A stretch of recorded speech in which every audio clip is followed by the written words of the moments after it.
Il me faut pour commencer le cours d'aujourd'hui légitimer le choix du sujet de cette année, à savoir la ville d'Our à l'époque paléo-babylonienne. Alors, je commencerai par, si vous me permettez, des raisons personnelles. C'est un sujet qui me tient à cœur depuis ma thèse de troisième cycle et ma thèse d'État, qui ont été consacrées partiellement ou totalement à cette ville. Et j'ai eu la chance de visiter Our en 1974, alors que je fouillais pour la première fois en Irak, sur le site de Larsa. De façon moins personnelle, il faut dire que la dernière synthèse pour l'époque paléo-babylonienne, spécifiquement pour Our, date de 1992. Je mentionne juste pour mémoire le livre, à vrai dire très décevant, que Harriet Crawford a publié il y a 3 ans. Et j'indique en revanche une excellente synthèse collective, mais qui porte sur tous les aspects, archéologie et texte, et sur toutes les périodes, qui est parue dans le Real Lexicon, qui sont en fait des contributions toutes en langue anglaise. Donc, en une trentaine de pages, vous avez, de façon très résumée, une excellente synthèse. La raison principale pour laquelle j'ai choisi la ville d'Our, c'est bien sûr la reprise de la fouille du site sous la direction d'Elizabeth Stone en 2015, avec une deuxième campagne en 2017, et toutes les deux qui ont été extrêmement fructueuses. On aura amplement l'occasion d'en reparler. Et par ailleurs, il y a 2 projets, l'un qui est terminé, l'autre qui commence. Celui de Our Online, des Anglais du British Museum et des Américains de Philadelphie qui ont mis en ligne toute la documentation de la mission de Woolley, carnet de fouilles, photos, rapports internes, etc. Et j'ai eu recours pour préparer mes cours à toute cette documentation qui est extrêmement riche. Et l'autre projet, j'en parlerai la semaine prochaine, qui est financé par l'ANR et que j'ai débuté avec mon équipe en octobre dernier, s'appelle Écritour, un jeu de mots qui vaut ce qu'il vaut, et je vous en reparlerai donc plus précisément la semaine prochaine. Alors brièvement, je voudrais vous donner le plan des 10 cours que nous allons faire ensemble. Aujourd'hui, donc, l'histoire des fouilles et des publications, que je serai amené à prolonger la semaine prochaine, qui sera également consacrée à l'histoire d'Our depuis la chute de la 3e dynastie jusqu'à son abandon par Samsu-Iluna, donc en gros le premier quart du 2e millénaire. Nous aurons un 3e cours qui sera consacré à l'environnement et à l'urbanisme de la ville d'Our. Ensuite, nous nous attacherons au grand sanctuaire du dieu Lune, Nana en sumérien, Sin en acadien, qui s'appelait l'Ekishnugal. Après quoi, nous verrons un bâtiment particulier qui s'appelle le Doublamar, et ça nous permettra de dresser un tableau de la vie juridique dans la ville d'Our. La séance du 30 mai sera consacrée à un bâtiment qui s'appelle le Guiparcou et qui nous permettra de voir comment religion et politique se nouaient autour de princesses royales qui portaient le titre de Entoum. On poursuivra la semaine d'après avec l'étude du clergé et de son habitat. L'habitat sera toujours le sujet de la séance d'après, mais cette fois-ci un autre quartier dans lequel on a recueilli principalement des données sur la vie économique de la ville. Et on aura le 20 juin une séance sur la question de la formation des scribes et des problèmes de littératie. Le mot est en train de s'imposer en français, donc je préfère l'utiliser plutôt que l'équivalent anglais. Et on terminera par la question de la domination babylonienne sur la ville d'Our et sa fin. Si vous êtes intéressé par des résumés un petit peu plus nourris, vous pouvez d'ores et déjà aller voir sur le site du collège où ça figure en ligne. Pour aujourd'hui, donc, nous allons retracer l'histoire des fouilles jusqu'en 1934 et celle des publications des données issues de toutes ces riches campagnes. Mais avant même de retracer l'histoire des découvertes, il me faut présenter rapidement le site. Il se reconnaît de loin à cause de l'imposante masse de sa tour à étage, autrement dit sa ziggourate. Et par ailleurs, cela explique le nom arabe moderne du site, Tel al-Mukayyar, ça signifie la colline du bitume. et cela parce que le bitume était utilisé comme mortier dans la construction de la ziggourate et des bâtiments publics environnants.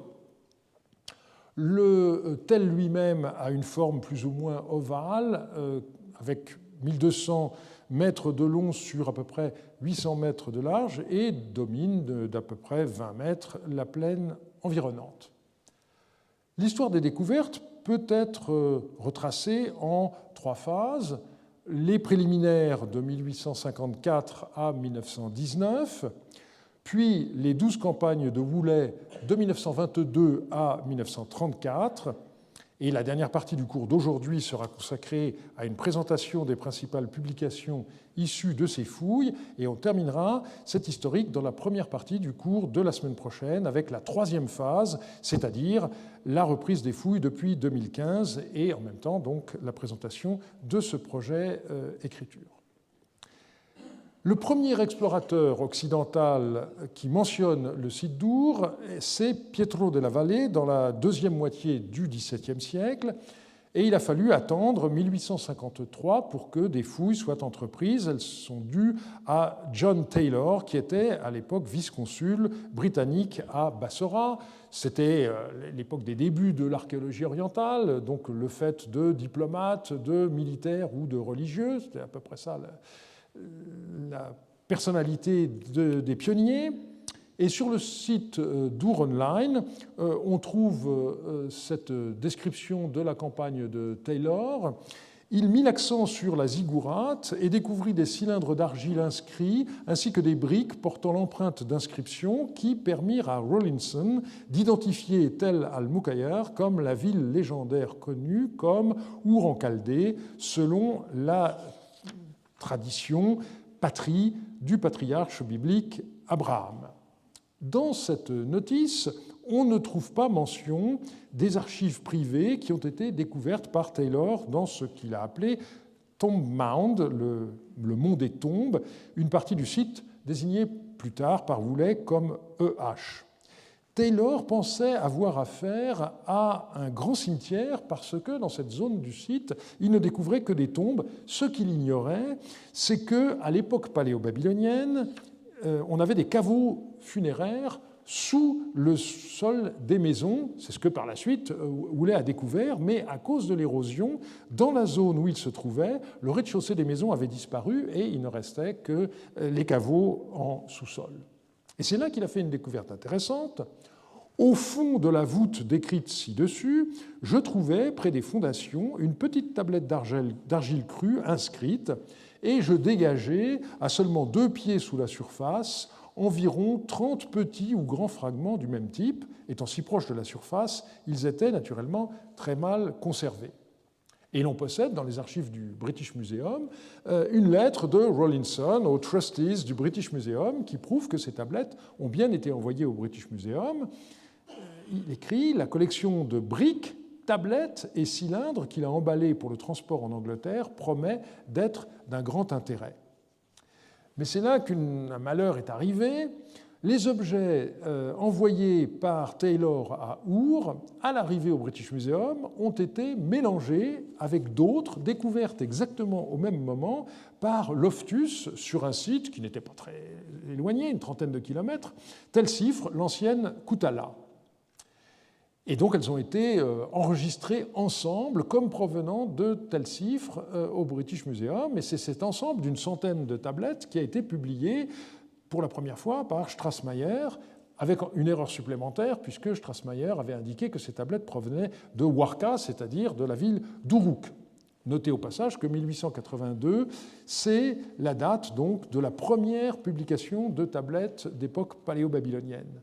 50 ans plus tard, les mêmes tablettes ont été recopiées de manière plus fidèle par Charles-François Jean, qui corrigea l'attribution de Warka en Telsifre, mais qui ne réalisa toujours pas qu'un tiers des tablettes qu'il copiait n'avaient pas de lien avec le reste. Et c'est en août 1978, il y a presque 40 ans, que je travaillais sur ma thèse de troisième cycle, comme on disait alors. Mon idée était d'écrire une monographie à partir des archives de Tzili Eshtar et de son frère qui avaient été découvertes à Tel-Sifre. Et plus j'avançais dans ma recherche, plus j'avais un problème, parce que j'avais 75 tablettes qui formaient un ensemble parfaitement cohérent et 34 autres qui avaient des liens entre elles, mais qui n'avaient aucun lien avec le reste. Alors, Krauss avait déjà observé que certains de ces contrats errants respectaient le formulaire en usage à Our, et par ailleurs, Renger avait vu qu'il y avait des liens prosopographiques entre certaines de ces tablettes et d'autres publiées dans UET5, mais on en était resté à ces observations timides.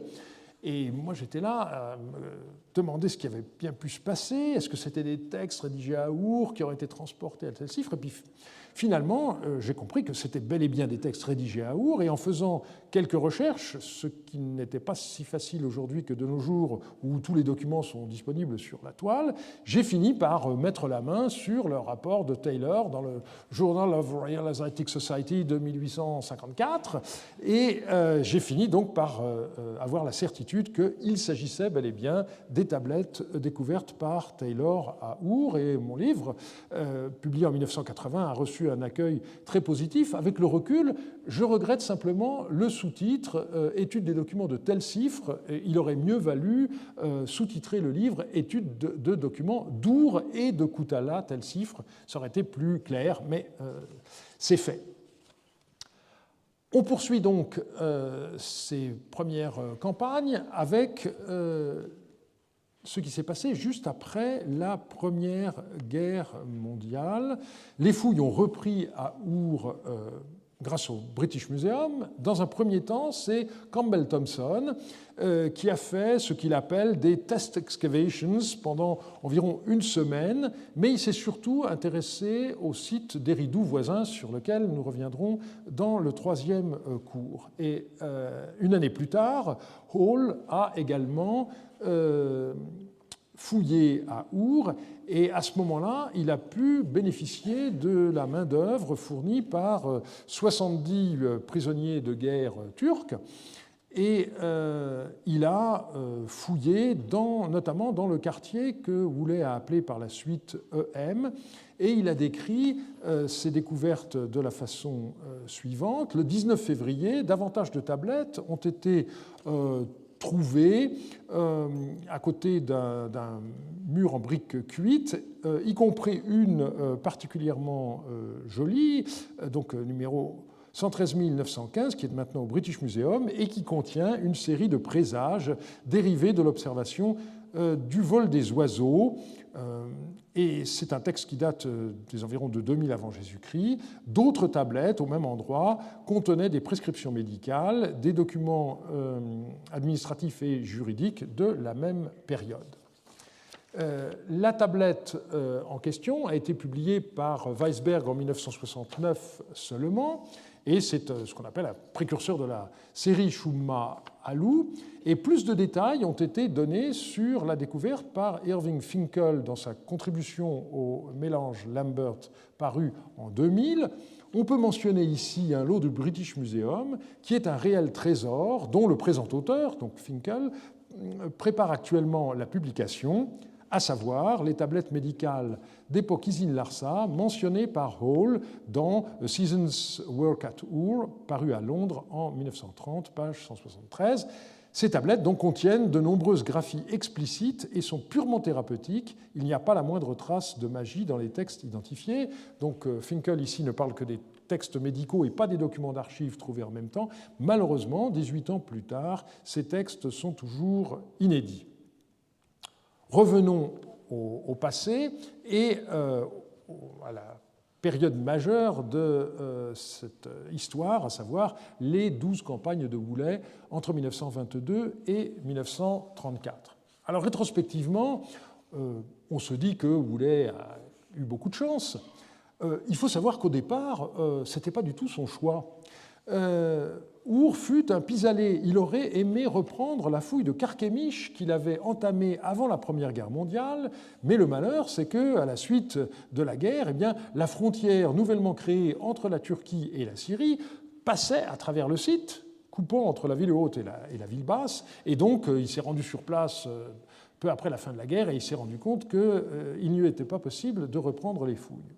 Or, au même moment, la Société des Nations confiait à la Grande-Bretagne un mandat sur l'Irak nouvellement créé à partir des dépouilles de l'Empire ottoman, et ceci, bien sûr, était un encouragement pour les archéologues britanniques à reprendre et développer les fouilles déjà entamées auparavant.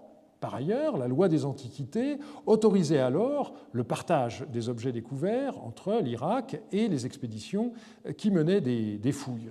Donc le British Museum a été d'accord pour financer l'expédition, mais comme après la guerre, ses ressources avaient beaucoup diminué, eh bien, il s'est associé à une institution plus riche, américaine, l'University Museum de Philadelphie. Et c'est pourquoi les découvertes faites par Woolley sont aujourd'hui réparties entre 3 musées, le British Museum à Londres, le musée de Philadelphie et le musée de Bagdad. À partir de 1922, donc, Woolley a mené 12 campagnes de fouilles, une chaque année. Et quand on dit une campagne annuelle, c'était des campagnes qui duraient plusieurs mois, avec une équipe d'environ 5 personnes. Alors la présence d'un architecte était une évidence. Pendant 2 campagnes, ce fut un certain Newton, et puis entre 1925 et 1930, quelqu'un qui s'appelait Algernon Whitburn. Woolley eut presque toujours avec lui un épigraphiste, comme le père Burroughs sur une photo célèbre de 1929. Ce qui a rendu la photo célèbre, c'est le chat de Madame Woolley, bien sûr. Et de fait, la moisson en texte a été impressionnante. Et Woolley a été aidé à partir de 1925 par une jeune veuve, Mrs. Keeling, au départ dessinatrice de la mission, ce qui conduisit le directeur du musée de Philadelphie à lui faire des remarques sur l'inconvenance de la situation. Songez donc une femme seule au milieu de 4 hommes. Et sommé de ne plus emmener sa dessinatrice avec lui sur le chantier, Woolley décida de l'épouser dès 1927. Ce mariage ne semble pas avoir été très heureux, mais leur collaboration a été fructueuse et Woolley a toujours rendu un hommage appuyé à l'aide qu'il a reçue de son épouse. Et de fait, les talents artistiques de sa femme l'ont grandement aidé à populariser ses découvertes. J'y reviendrai par la suite. Woolley a également été secondé par Max Mallowan et on sait que ce dernier finit par épouser Agatha Christie, qu'il a rencontrée sur le site d'Our où elle était en visite. Et pour la petite histoire, Agatha Christie se serait amusée à faire de l'épouse de Woolley la victime dans son célèbre roman Meurtre en Mésopotamie. Donc si vous voulez voir la personnalité de Madame Woolley, eh bien, lisez ou relisez ce roman. Plus sérieusement, Woolley a été aussi très efficacement secondé par son contremaître, qu'on trouve généralement cité sous le nom de Hamoudi. En fait, c'est Cheikh Hamoudi ibn Ibrahim, qu'il avait connu quand il dirigeait les fouilles de Carchemish avant la Première Guerre mondiale. Et donc, pour ce personnage, venir dans le sud de l'Irak ne posait pas de problème parce que les frontières modernes n'avaient pas beaucoup d'existence à ses yeux, bien entendu. Et donc Hamoudi est venu chaque année avec d'abord 2, puis 3 de ses fils, et ils ont eu à encadrer jusqu'à 300 ouvriers, grâce auxquels Woolley a pu se livrer à des dégagements d'une très très grande ampleur, ce que vous pouvez constater en comparant une vue aérienne prise au début des travaux et une autre, au contraire, prise vers la fin. Alors ça, c'est l'avantage d'avoir la Royal Air Force à sa disposition. On peut demander des survols de son site et avoir comme ça des vues aériennes intéressantes. Ceux qui connaissent les travaux d'André Parot à Marie, c'était pareil, c'était l'aviation française du Levant qui a pris régulièrement des vues aériennes montrant la progression de la fouille du palais de Marie.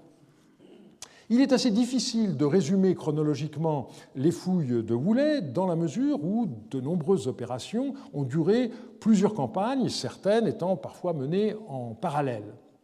Il est très important de relire les rapports préliminaires qu'il a donnés chaque année dans une revue intitulée Antiquaries Journal, car on se rend compte parfois qu'il a été amené à réinterpréter certaines découvertes dans ses rapports définitifs en fonction de découvertes postérieures, ce qui est bien légitime, mais qui parfois aussi a pu conduire à certaines distorsions. Et désormais, on a les rapports qu'il écrivait tous les mois pendant la campagne à ses bailleurs de fonds. Donc on a 3 strates, les rapports mensuels, les rapports définitifs en fin de campagne, les rapports préliminaires en fin de campagne, et les rapports définitifs dans les ouvrages. Le site Our-All-Nine a tenté de résumer les fouilles de Woolley en 3 phases. La première phase regrouperait les 5 premières campagnes, avant tout consacrées à la ziggourate et aux bâtiments publics à l'intérieur du mur d'enceinte du sanctuaire d'époque néo-babylonienne, ce que Woolley désignait souvent comme le Téménos de Nabuchodonosor. La deuxième phase aurait correspondu à la deuxième moitié des années 20, lorsque Woolley se consacra avant tout au cimetière royal, avec 600 tombes fouillées en 1927, en moins de 3 mois, 454 en 1928-29, et pour finir 350 en 1929-30. Et la troisième et dernière phase a surtout été consacrée au niveau proto-historique, comme on dit de nos jours, préhistorique, comme on disait à l'époque, la dernière campagne se terminant donc en février 1934. Alors, un tel résumé n'est pas faux, mais en rentrant dans le détail, comme nous allons le faire maintenant, on va voir que c'est une grande simplification par rapport à une réalité beaucoup plus riche, surtout pour la phase 2. La première campagne, donc, elle a été marquée par différentes tentatives. La première, c'est ce que Woolley a appelé TTA, c'est-à-dire Trial Tranche A, la tranchée d'essai A, et il se trouve qu'il est tout de suite tombé sur les tombes royales. Et il a eu la grande sagesse d'arrêter tout de suite ses fouilles en comprenant que dans l'état d'impréparation où lui-même était, et surtout dans l'état dans lequel se trouvaient ces ouvriers qui découvraient la brique crue et les techniques de fouille à ce moment-là, ça n'était pas possible de continuer à fouiller à cet endroit-là. Donc il s'est dit, j'attends quelques années. Donc il avait une vue déjà sur la longue durée, et donc il s'est arrêté et il n'a repris que 4 campagnes plus tard. Alors, du coup, il a fait une autre tentative, TTB, la Trial Tranche B, et c'était le début de la fouille d'un bâtiment qui est décrit généralement par les archéologues comme Enunmar, mais il faut savoir que le nom d'origine véritable, c'est Ganunmar. Ganunmar, en sumérien, ça signifie magasin, et c'est le grand magasin du temple, mais par la suite, au premier millénaire, le roi Nabuchodonosor l'a restauré et en a fait un véritable temple, et donc le nom est devenu Enunmar avec une nouvelle étymologie, on aura l'occasion d'y revenir. La grande chance, dans une des pièces, découverte de nombreuses inscriptions royales de toutes époques, qui ont été, à un moment donné, ramenés de différents endroits du site, sans doute à l'époque néo-babylonienne, et stockés à un seul et même endroit. Et ceci a été une chance, puisque, bien que ces inscriptions n'aient pas été retrouvées in situ, elles ont tout de suite donné un cadre chronologique extrêmement solide à la mission. Et puis, dans sa première campagne, Woolley a commencé à dégager donc ce téménos de Nabuchodonosor II, un mur d'enceinte qui isolait le grand sanctuaire du reste de la ville. Pour cette première campagne, l'épigraphiste était Sidney Smith, qui était conservateur au British Museum, et dans son obituaire, Wiseman écrivit à son sujet « L'expérience l'a conduit en Irak et à connaître ses possibilités archéologiques, quoique la nature restrictive de quelques aspects de la vie et de la pratique de l'expédition n'ait pas été véritablement appréciée par lui. Donc on voit que sortir de Londres pour aller dans une maison de fouilles au confort assez rustique ne semble pas lui avoir plu. Et Wiseman l'avait connu personnellement, donc c'est des souvenirs qu'il évoquait là. Mais ça n'a pas empêché Sidney Smith de devenir, juste après, directeur des Antiquités et directeur de l'Iraq Museum, il est vrai, à Bagdad, où les conditions de vie étaient bien différentes.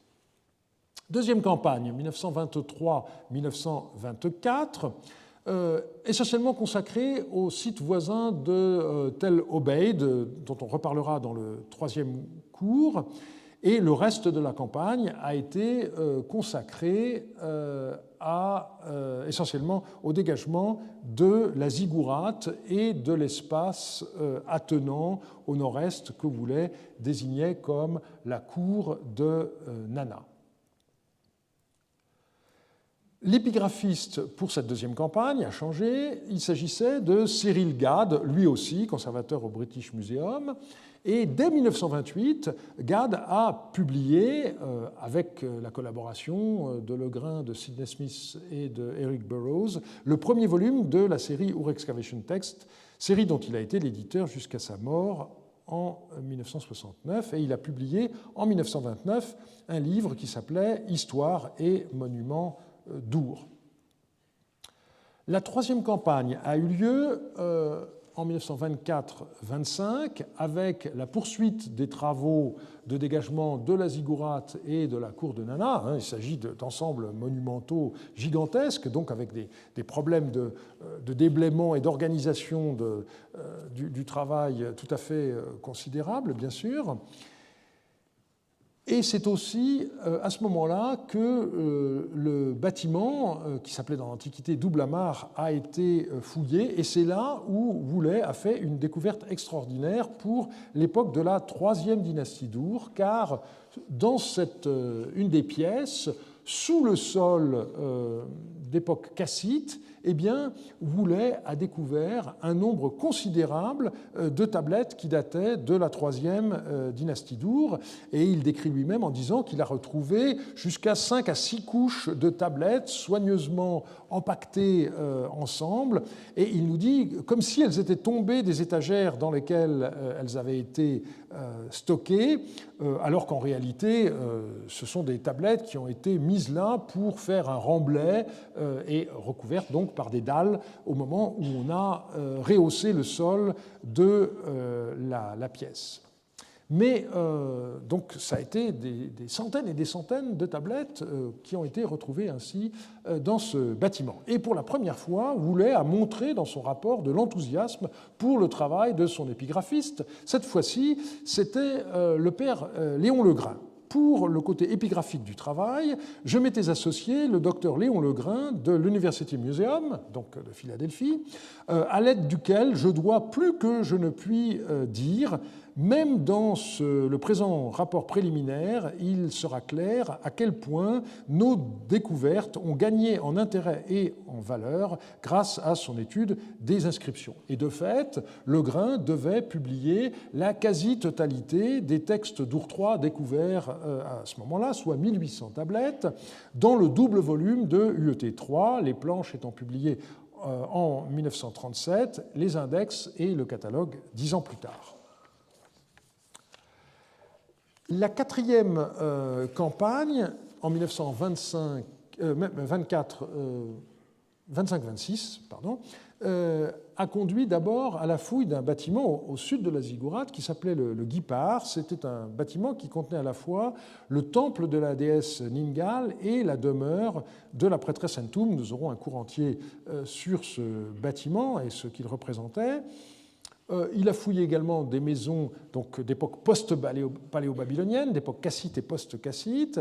Et puis, il a également fouillé, plus au sud, dans le mur d'enceinte néo-babylonien, un bâtiment qui s'appelait Erursag, qui est décrit comme un palais par Shulgi dans ses inscriptions, mais qui semble avoir eu un rôle avant tout cultuel et dont on peut voir encore aujourd'hui des restes assez bien conservés. Et à la fin de la campagne, Woolley a fouillé le site EH, qui se trouvait donc au sud-ouest de cette zone. Et pour cette campagne, l'épigraphiste était resté Léon Legrain. La cinquième campagne eut lieu en 1926 et 1927. Woolley a poursuivi la fouille du quartier qu'il avait commencé l'année d'avant, mais cette fois-ci à l'ouest du Téménos néo-babylonien, donc un quartier qu'il a appelé EM. Mais il faut bien comprendre qu'au deuxième millénaire, le mur d'enceinte néo-babylonien n'existait pas, et en fait, on avait un seul et même quartier. Là aussi, on y reviendra. Il a poursuivi la fouille du Ganunmar. Il a continué à s'intéresser au Téménos de Nabuchodonosor II. Malowan a fouillé de son côté un bâtiment qui a été présenté comme le trésor du roi Sinidinam, on aura l'occasion d'y revenir, et surtout, c'est à ce moment-là donc qu'il a décidé que le temps était venu de reprendre la fouille des tombes royales, et il a dégagé les 600 premières tombes à ce moment-là. Pour cette 5e campagne, l'épigraphiste changea. Ce fut un père jésuite nommé Eric Burroughs qui avait étudié l'assyriologie à Oxford avec Langdon. Et il faut dire que le catalogue des tablettes découvertes lors de cette campagne est très bien fait.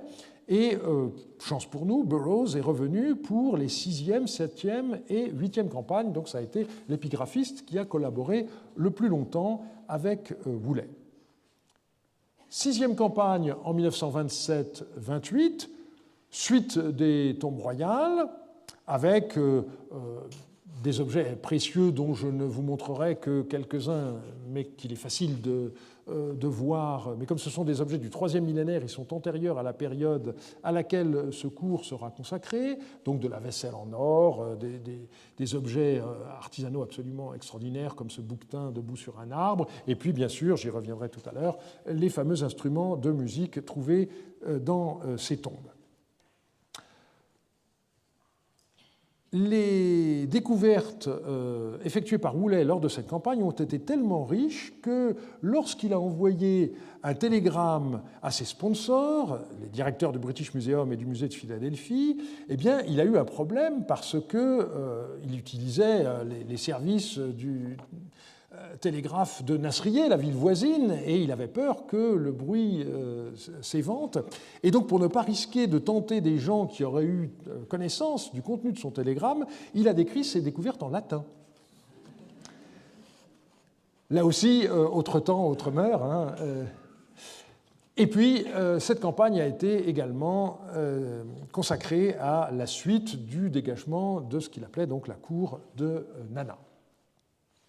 À la 7e campagne, 1928-1929, suite du dégagement de la cour de Nana, suite des tombes royales, avec 454 tombes, mais aussi, dans ce secteur, la découverte de nombreuses tablettes archaïques, les premières ayant été récoltées lors de la 5e campagne. Donc des tablettes de l'époque proto-dynastique. L'épigraphiste donc était toujours Burroughs et il publia dès 1935 ces tablettes archaïques dans le volume UET2, j'y reviendrai tout à l'heure.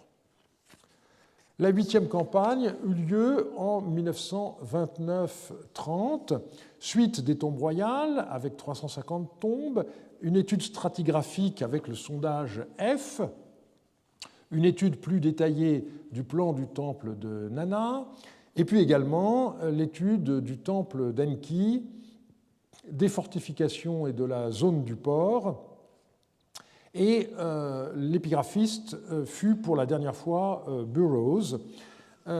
Et Burroughs est mort dans un accident de voiture encore très jeune, en 1938. Et Woolley lui rendit hommage dans le Times à ce moment-là. Il est impossible de décrire sa valeur comme savant sans ajouter un mot de regret pour l'une des personnalités les plus charmantes qui triomphait toujours sur les difficultés de la vie de notre camp pour sa gaieté et son humour particulier qui recouvrait ses convictions les plus profondes. 9e campagne en 1930-31, ce fut une campagne, là encore, incroyablement fertile. Woolley avait, la campagne d'avant, en dégageant les tombes royales, rencontré un mur avec une inscription du roi d'Ur III, qu'il appelait à l'époque Boursine, qu'on appelle maintenant Amarcine, et il s'était dit, oh bon sang, est-ce que par hasard, j'aurais pas les tombes des rois de la 3e dynastie d'Ur, donc des tombes postérieure à celle qui fouillait, de l'extrême fin du 3e millénaire, et c'est ce qui s'est passé. Et il a dégagé des tombes absolument extraordinaires qui sont toujours en état aujourd'hui et qui malheureusement avaient été pillées dans l'Antiquité, mais ça, il s'y attendait, il avait repéré très vite des signes de pillage antique, mais malgré tout qui sont donc pour l'histoire de l'architecture quelque chose de tout à fait étonnant. Il fouilla également le palais de la fille de Nabonide, qu'on appelait à l'époque Belshalti-Nana, et dont le nom est aujourd'hui transcrit Ennigaldi-Nana en sumérien. Mais c'est aussi pendant cette campagne qu'il dégagea toutes les maisons du quartier AH au sud de la ville, donc un travail absolument considérable là aussi sur lequel nous reviendrons en détail, et également, donc voilà une reconstitution faite par l'architecte de l'époque de ce que pouvait donner une de ces maisons telles que Woolley les reconstituait, et également les maisons néo-babyloniennes situées juste au sud et qui apparaissaient immédiatement sous la surface. Donc du point de vue de l'histoire de l'urbanisme, il avait à la fois une ville d'époque néo-babylonienne et une ville paléo-babylonienne antérieure d'un millénaire, ce qui était quelque chose de tout à fait extraordinaire dans les connaissances de l'époque. Il n'y avait aucun site qui offrait sur une telle étendue autant de quartiers d'habitation. Malheureusement, le nouvel épigraphiste ne fut guère à la hauteur du travail. Chauncey Winkworth était lecturer en assyriologie à Cambridge. Il n'est absolument pas connu. La seule publication que j'ai pu trouver sous son nom, c'est la copie de 3 briques inscrites d'Our qui ont été publiées par Solberger dans UET 8. Et apparemment, Woolley n'a pas été très satisfait de son travail. Ça se sent à la lecture de ce rapport dactylographié que j'ai consulté sur le site Our Online. J'ai le regret de dire qu'au début de ce mois, M. Winkworth était malade et comme le traitement qu'on pouvait lui donner sur place ne réussissait pas, on a dû l'emmener à l'hôpital à Bassora, où il a été gardé pendant 2 semaines, souffrant de dysenterie. Il est maintenant revenu et capable de travailler à nouveau, mais son absence, à un moment où le matériel inscrit sortait à un rythme assez élevé, signifie que du point de vue du travail de l'épigraphique, eh bien, il y a eu des retards. La connaissance de M. Railton, qui était un architecte de la mission à ce moment-là, en cunéiforme, s'est montré utile dans l'intérim, mais beaucoup de travail de copie a dû être laissé de côté. Et Woolley ajoute dans ses rapports, qui sont aussi des rapports financiers, dans ce cas également, j'ai eu à faire face à des dépenses inattendues. Mais ce manque d'enthousiasme à l'égard de Winkworth s'explique lorsque, aujourd'hui, on a accès au catalogue, aux fiches qui ont été faites sur le moment même par Winkworth et qui est très insuffisant, alors que cette 9e campagne, en 1930-31, c'est le moment où les archives des maisons paléo-babyloniennes du secteur AH étaient découvertes. On en reparlera plus tard. Pour les 3 dernières campagnes, Woolley n'eut pas d'épigraphiste. Alors, on pourrait se dire qu'il a été dégoûté par la qualité du travail de Winkworth. En réalité, non, c'est parce que le travail qu'il a mené pendant les 3 dernières campagnes n'exigeait pas la présence constante d'un épigraphiste, puisqu'il a encore travaillé sur le cimetière royal et, à nouveau, il a précisé la fouille de la zone de la Ziggourate et de ses environs. Et c'est la raison pour laquelle il s'était arrangé de façon que Cyrus Gordon, qui était l'épigraphiste de la mission de Tel Billah en Irak du Nord, qui faisait partie de l'expédition de l'université de Philadelphie, eh bien, passe à la fin de la mission pour regarder ce qui avait été découvert. Et c'est ce qui s'est passé. Mais il n'y avait en effet pas grand-chose à se mettre sous la dent. 11e campagne, donc à nouveau la Ziggourate et ses environs, et un autre sondage en profondeur, Pit W, au sud-ouest du cimetière royal, donc des points d'architecture et la période proto-historique. La 12e campagne, Woolley savait que c'était la dernière, n'a pas été très très longue. Il y a eu encore un sondage profond et puis des travaux complémentaires sur l'enceinte du temple pour essayer de préciser son contour au 3e et au 2e millénaire par rapport au Téménos d'époque néo-babylonienne et la suite des maisons néo-babyloniennes tout à fait au sud du site. Donc là encore, pas d'épigraphiste. Et la mission s'arrêta à ce moment-là. Non pas que le site ait été épuisé, loin de là, mais parce que la loi des Antiquités, qui venait d'être promulguée, mettait fin au partage des objets découverts. Et donc les grands musées occidentaux, qui finançaient des fouilles en Irak, en guise de protestation, décidèrent d'arrêter leur soutien. C'est pour ça que la fouille d'Our s'est arrêtée à ce moment-là, mais c'est aussi pour cela qu'au même moment, la fouille de Larsa que Parrot venait de lancer s'est arrêtée.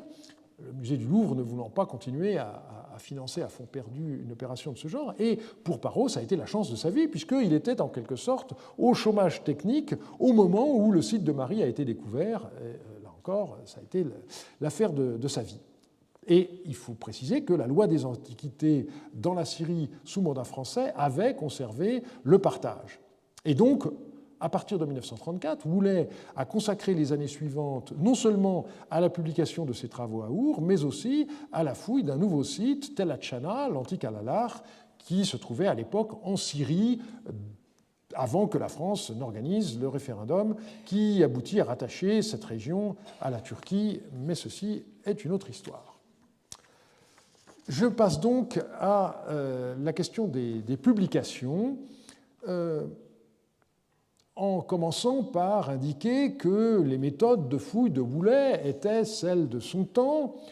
Donc quand on voit autant d'ouvriers qui, sans personne pour superviser leur travail, fouillent dans le cimetière royal, on a quelques frissons. Mais il faut dire aussi que Woolley a été extrêmement ingénieux, par exemple lorsqu'il a réussi, en injectant du plâtre liquide dans des trous, à reconstituer la forme des instruments de musique qui étaient découverts dans les tombes et à aller en retrouver la forme. Ceux qui sont intéressés peuvent regarder le catalogue de l'exposition du Louvre-Lens sur la musique de l'Antiquité, où vous avez davantage de détails à cet égard. Alors évidemment, aujourd'hui, quand on songe à toutes les informations qu'il serait possible de tirer de ces tombes royales avec les techniques qui sont maintenant à notre disposition, on a des regrets, mais voilà, c'est comme ça que se fait l'histoire d'une discipline. Et il faut reconnaître à Woolley de grandes qualités. Ce fut d'abord un organisateur et un meneur d'hommes hors pair. Ce fut aussi un vulgarisateur de grand talent. Et le plus important, sans doute, c'est que Woolley eut à cœur de publier les résultats de ses fouilles d'une manière qui est véritablement exemplaire pour son époque. Il organisa 2 séries parallèles, l'archéologie dans la série UE, Ur Excavations, et les textes dans celle des UET, Ur Excavation Texts. On va commencer par la publication des fouilles. Des grands volumes avec un dos rouge qu'on peut reconnaître tout de suite, et une numérotation des 9 volumes qui a été faite de manière logique et qui ne correspond donc pas à la date de publication. Et ça, c'est quelque chose aussi qu'il faut bien savoir lorsque on utilise ces 9 volumes.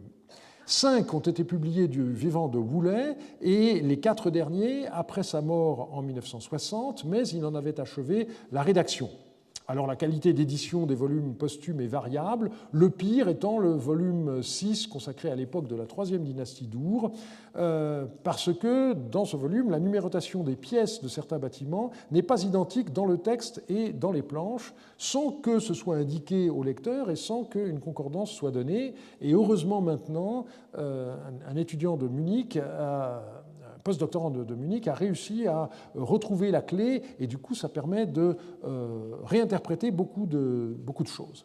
Donc vous avez un premier volume rédigé en collaboration avec Hall sur la fouille de Obeid, la publication du cimetière royal, un volume du Hallegrin sur les impressions de sceaux archaïques, un volume de Woolley sur les périodes les plus anciennes, ensuite un volume sur la ziggourate et ses environs, et puis les bâtiments de la 3e dynastie d'Our, la période paléo-babylonienne, la période cassite et post-cassite, et enfin la période néo-babylonienne et perse. Donc un mélange entre une publication chronologique et puis pour certains endroits, au contraire, une publication par zone. Houlet a toujours eu à cœur de toucher le grand public. Il écrivit dès 1929 un livre intitulé Our en Chaldée, qui connut de nombreuses réimpressions, une nouvelle édition en 1950 et a été transformé en Excavations at Our en 1954, un livre qui a été réédité en 1982 avec des révisions qui sont dues à Murray. Il y a eu une édition française chez Payot en 1938 de la première version, mais le plus intéressant, c'est la traduction française de 1957 en grand format, parce qu'elle contient des images de bien meilleure qualité que n'importe laquelle des éditions anglaises. Donc si dans une brocante vous tombez sur ce livre, qui est plus grand qu'un format A4, n'hésitez pas à vous le procurer. Les très abondantes informations recueillies sur plus de 5 millénaires d'histoire ont permis à Houlet donc de publier ces 9 volumes, mais bien entendu, le matériel n'a été publié que de manière sélective, et donc le but du projet Our Online, réalisé entre 2013 et 2016, a été de placer à la disposition de tous l'intégralité de la documentation conservée à Londres et à Philadelphie, donc les photos de chantier dans leur totalité, alors que dans les publications on n'en trouve qu'un choix, des photos prises par des membres de la mission à titre privé. Il y a des photos de Léon Legrain par exemple qui sont tout à fait intéressantes sur l'environnement, j'en montrerai sans doute quelques-unes, les fiches, les carnets de fouilles, etc. Tout ça est directement consultable avec des liens, soit par type d'objet, soit en fonction des différentes campagnes, etc. J'en vais maintenant à la publication des textes, et il me faut commencer par 2 préliminaires. D'abord, dire que les tablettes ont été retrouvées pour la plupart en argile crue, et elles ont été cuites sur le chantier selon une technique qui était courante à l'époque. Et j'ai trouvé sur la toile une photo qui a été mal légendée. On nous dit que Catherine Houlet et le cheikh Hamoudi ibn Ibrahim sont en train de trier des découvertes lors de la campagne 1928-29. Et si on regarde de près ce que tient Hamoudi en main, en réalité c'est une tablette cunéiforme, et ils ne sont pas du tout en train de trier, ils sont en train de remplir une boîte en fer blanc avec des tablettes. On mettait en effet une couche de sable, des tablettes, une couche de sable, des tablettes, et ainsi de suite, jusqu'à ce que ce soit plein. Et ensuite, cette boîte était mise à cuire avec un grand feu. Le problème était qu'on ne contrôlait pas très bien la température, et ceci donc donnait plus de solidité aux tablettes avant qu'elles ne soient transportées. Donc je suis persuadé que c'est cette scène du remplissage pour cuisson des tablettes qui est ici représentée. Alors toutes les tablettes ont été envoyées au British Museum pour conservation et pour étude, et c'est seulement après leur publication qu'elles ont été partagées entre les 3 musées, Londres, Philadelphie et Bagdad. Et c'est quelque chose qui en soi est un peu malheureux, parce que ce partage a été fait de façon purement mécanique. Numéro temps à numéro temps, ça part dans tel musée, numéro temps à numéro temps, ça part dans tel autre, etc. Et de ce fait, eh bien, pour les recherches par lot d'archives, on a des tablettes qui se trouvent réparties dans les 3 musées. Donc, si on veut aller collationner les originaux, eh bien, il faut aller dans les 3 musées. Par ailleurs, tout n'avait pas été publié au moment du partage, de sorte qu'il est resté surtout des fragments inédits, notamment pour les périodes d'Ur III et pour le Paléo-babylonien, dans chacun des 3 musées. Et ces restes ont été publiés par la suite dans des livres ou des articles, je l'indiquerai. Alors, par ailleurs, on a affaire à des publications traditionnelles, c'est-à-dire que les épigraphistes copiaient les tablettes, faisaient un catalogue, dans le meilleur des cas donnaient des index, mais il n'y avait pas d'édition des textes. Et le principe de répartition qui a été choisi par Houlet et Gad, ça a été une répartition mi-thématique, mi-chronologique, et donc on a 3 grands ensembles. D'abord, les inscriptions royales, donc un premier volume, j'ai déjà indiqué, paru en 1928, qui était UET 1, et un complément qui a été publié par Edmond Solberger dans UET 8 en 1965. On a ensuite des documents d'archives qui, naturellement, ont été publiés en fonction de la chronologie. Donc, il y a eu, pour le début du troisième millénaire, l'ouvrage de Burroughs, UET2, qui a été édité dans un livre de Pomponio et Alberti en 86. Et il y a eu des compléments qui ont été donnés par Camille Lecomte ces dernières années. Pour l'époque de la troisième dynastie d'Ur, j'ai déjà parlé des 2 grands volumes de Léon Legrain qui ont été complétés par Darlene Loading en 1976, qui a édité les tablettes qui restaient à Philadelphie, et différents auteurs ont publié depuis ce qui restait inédit au musée britannique. Pour le deuxième millénaire, eh bien, on a un gros volume dû à Figula et Martin, UET5, donc lettres et documents de l'époque paléo-babylonienne, qui ont été complétés par Gabriela Spada et Jeremy Black dans 2 volumes. Et puis pour la suite, on a eu l'ouvrage de Gurney pour l'époque médio-babylonienne et pour le premier millénaire, l'ouvrage de Figula, donc respectivement UET7 et UET4. Et enfin, pour les textes littéraires et religieux, 3 volumes, les 2 premiers dus à Gad et Kramer, qui ont été collationnés par Marie-Christine Ludwig, et le 3e qui est dû à Aaron Schaeffer. Alors, quelques remarques de type historiographique. On peut remarquer dans la liste des auteurs de ces volumes de la série UET que seuls les volumes 1 à 3 et le 6 en partie sont dus à des assyriologues qui ont été des épigraphistes de terrain de Woolley. Il y a à cela plusieurs raisons. D'abord, la masse considérable des textes. Il y a eu aussi la mort prématurée de certains collaborateurs comme le père Burroughs dont j'ai déjà parlé, l'incapacité de certains autres, comme Winkworth qui n'est mort qu'en 1954 mais ne semble pas avoir été associé à la publication des textes qui avaient été découverts quand il était épigraphiste. Et donc la publication des textes paléo-babyloniens a été,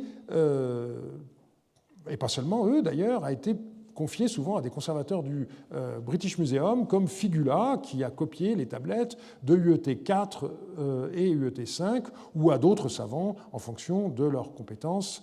J'ai montré leurs noms tout à l'heure. Par ailleurs, le système des publications, donc sans édition, a entraîné la publication de comptes rendus extrêmement développés, certains auteurs ayant écrit des articles très important à partir du matériel qui venait d'être publié. Par exemple, on en reparlera, l'article d'Oppenheim sur les marchands d'Our qui faisaient du commerce maritime dès 1954, donc 1 an après la publication du volume des archives paléo-babyloniennes dans UET5. Krauss fit une recension traditionnelle de UET5 en 1955, mais parallèlement a écrit un article sur des nouveaux documents juridiques de l'époque paléo-babylonienne, qui étaient les textes d'Our, et Lehmann lui-même a écrit ce qu'on appelle un review article, un compte-rendu en forme d'article, sur les affaires, les documents d'affaires d'époque paléo-babylonienne d'Our, également en 1955. On va donc arrêter là la séance d'aujourd'hui et on terminera ce qui concerne l'histoire des découvertes la semaine prochaine. Et dans la deuxième partie de la séance, nous verrons un aperçu sur l'histoire politique d'Our pendant le début du deuxième millénaire. Je vous remercie de votre attention.